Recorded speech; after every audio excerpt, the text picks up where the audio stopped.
ओम शांति। आज 22 अक्टूबर 1970 की अव्यक्त बाप दादा के महावाक्य सुनते हैं। मुरली का सार है फूल की निशानी फ्लॉलेस। बाप दादा ने कहा, मास्टर जानी जाननहार बने हो, मास्टर नॉलेजफुल बने हो।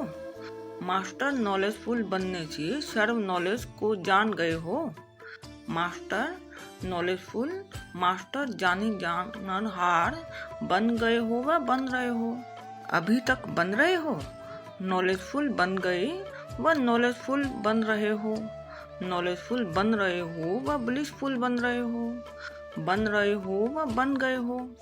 बन रहे हैं। जहाँ तक अंतिम तेज साकार रूप में देखी, वहाँ तक नॉलेजफुल जानी जाननहार बने हो। साकार बाप के समान बनने में अंतर रहा हुआ है, इसलिए फूल नहीं कहते।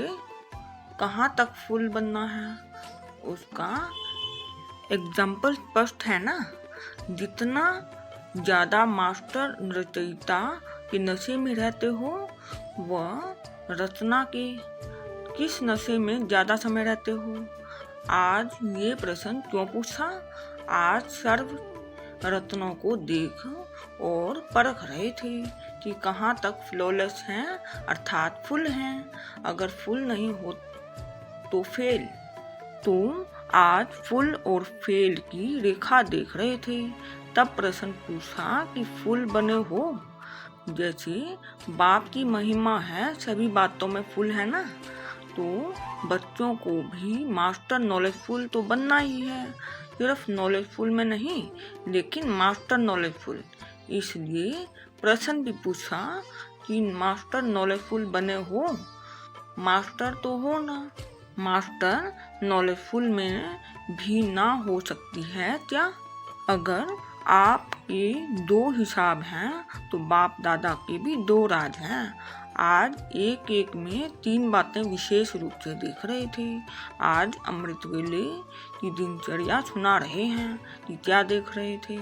आज बाप दादा ने एक एक रतन में तीन बातें देखी।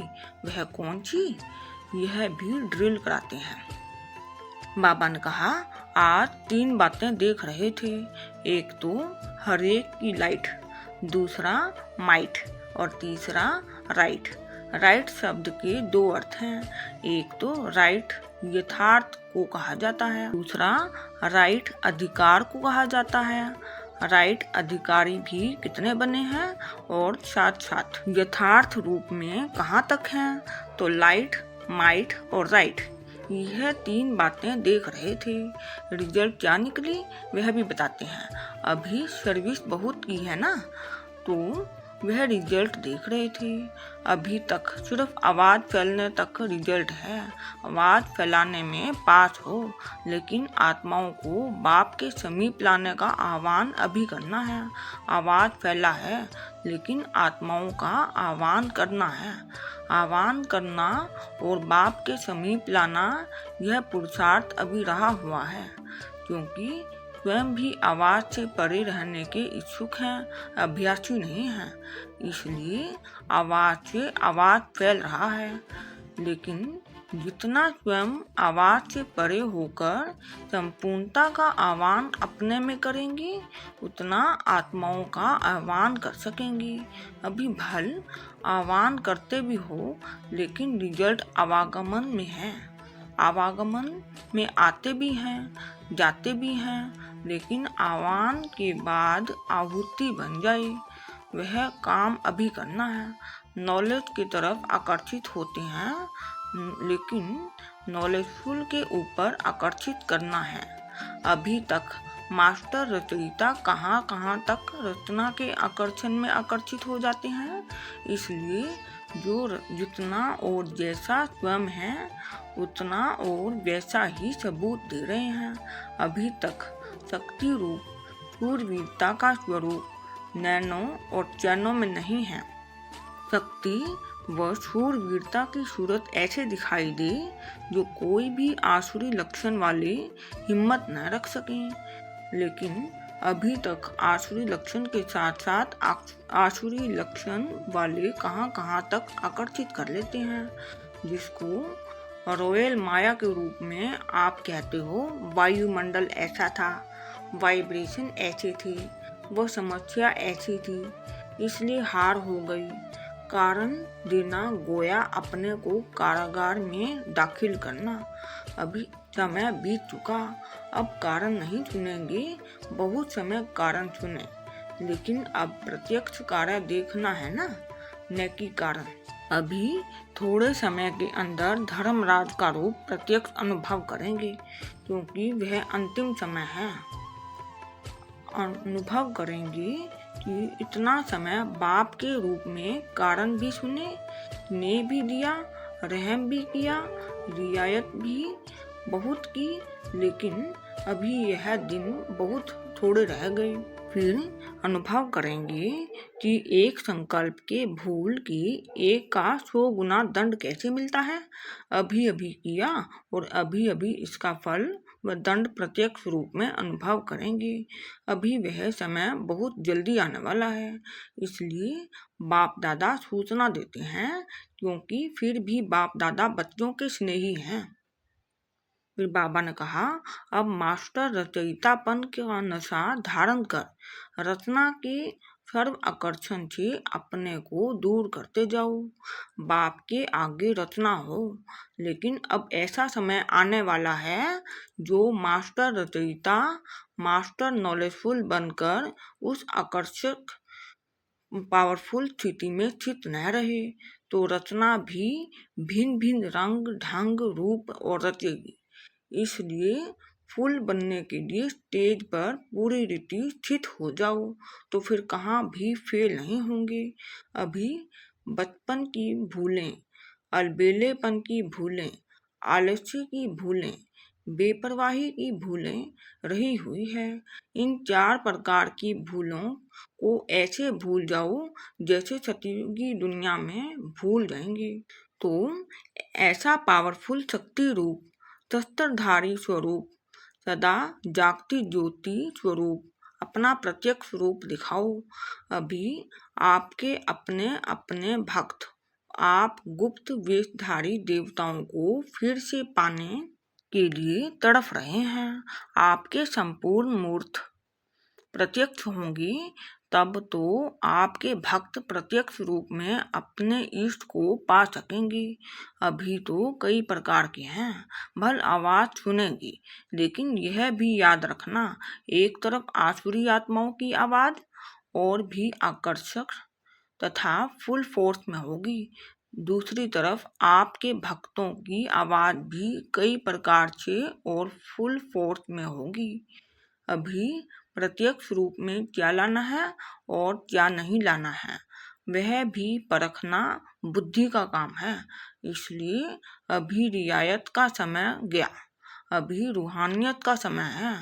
अगर रूहानियत नहीं होगी तो भिन्न भिन्न प्रकार की माया की रंगत में आ जाएंगी। इसलिए आज बाप दादा फिर भी सूचना दे रहे हैं। बाबा ने कहा, जैसे मिलिट्री मार्शल पहले एक सीटी बजाते हैं, फिर लास्ट सीटी होती है ना फाइनल, तो आज नाजुक समय की सूचना की फर्स्ट सीटी है। सीटी बजाते हैं कि तैयार हो जाएं।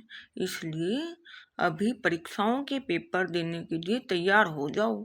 ऐसे नहीं समझो कि बाप दादा तो अव्यक्त हैं, हम व्यक्त में क्या भी करें, लेकिन नहीं, हर एक के एक एक सेकंड के संकल्प का चित्र अव्यक्त वतन में स्पष्ट होता रहता है। इसलिए बेपरवाह नहीं बनना है, ईश्वरीय मर्यादाओं में बेपरवाह नहीं बनना है। आसुरी मर्यादाओं व माया से बेपरवाह बनना है, न कि ईश्वरीय मर्यादाओं से बेपरवाह बनना है। बेपरवाही का कुछ कुछ प्रवाह वतन तक पहुंचता है। इसलिए आज बाप दादा फिर से याद दिला रहे हैं, संपूर्णता को समीप लाना है, समस्याओं को दूर भगाना है, संपूर्णता को समीप लाना है। कहाँ संपूर्णता के बजाय समस्याओं को बहुत सामने रखते हैं। समस्याओं का सामना करें तो समस्या समाप्त हो जाए। सामना करना नहीं आता है तो एक समस्या से अनेक समस्याएं आ जाती हैं, पैदा हो और फिर वहाँ खत्म कर दें तो वृद्धि न हो। समस्या को फौरन समाप्त कर देंगे तो फिर वंश पैदा नहीं होगा। अंश रहता है तो वंश होता है। अंश को ही खत्म कर देंगे तो वंश कहाँ से आएगा? तो समझा, समस्या के बर्थ को कंट्रोल करना है।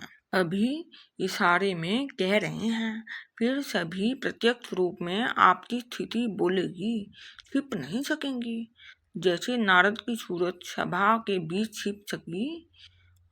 अभी तो बाप गुप्त रखते हैं, लेकिन थोड़े समय बाद फिर गुप्त नहीं रख सकेगा। उनकी सूरत सीरत को प्रत्यक्ष करेगी। जैसे साइंस में आजकल इन्वेंशन करते जाते हैं, कोई भी गुप्त चीज स्वतः ही प्रत्यक्ष हो जाए, ऐसे ही साइलेंस की शक्ति का भी स्वतः ही प्रत्यक्ष रूप हो जाएगा। कहने व करने से नहीं होगा, समझा? फिर बाबा ने कहा, तो भविष्य समय की सूचना दे रहे हैं, इसलिए अब नाजुक समय का सामना करने के लिए नाजुकपन छोड़ना है, तभी नाजुकपन समय का सामना कर सकेंगे। अच्छा, हर्षित मुख रहने का जो गुण है वह पुरुषार्थ में बहुत मददगार बन सकता है। जैसे सूरत हर्षित रहती है, वैसे आत्मा भी सदैव हर्षित रहे। इस नेचुरल गुण को आत्मा में लाना है। सदा हर्षित रहेंगे तो फिर माया की कोई आकर्षण नहीं होगी। यह बाप की गारंटी है, लेकिन वह तब होगा जब सदैव आत्मा को हर्षित रखेंगे। फिर बाप का काम है माया के आकर्षण से दूर रखना। यह गारंटी बाप आपसे विशेष कर रहे हैं, सभी से नहीं करते हैं, क्योंकि जो आदि रत्न होते हैं उन्हों से आदि देव का विशेष स्नेह होता है। तो आदि को अनादि बनाओ। जब अनादि बन जाएंगे तो फिर माया की आकर्षण नहीं होगी, समस्याएं सामने नहीं आएगी।